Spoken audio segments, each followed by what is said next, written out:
फिर दिलो ना भाई दिलो ना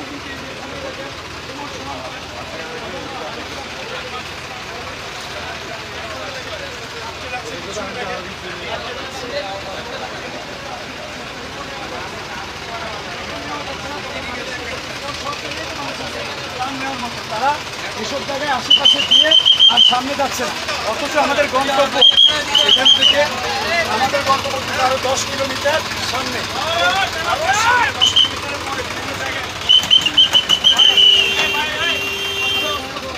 কি পরিমাণের পানি দেখেন, জায়গায় কি পরিমাণের পানি।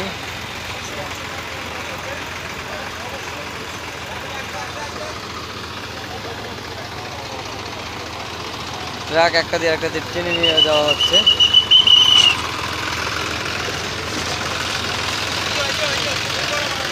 আসলে পানি অতিরিক্ত পানি থাকার কারণে কিন্তু একদম প্রত্যন্ত অঞ্চলে যাওয়া যাচ্ছে না এবং অতিরিক্ত রাস্তার উপরে পানি।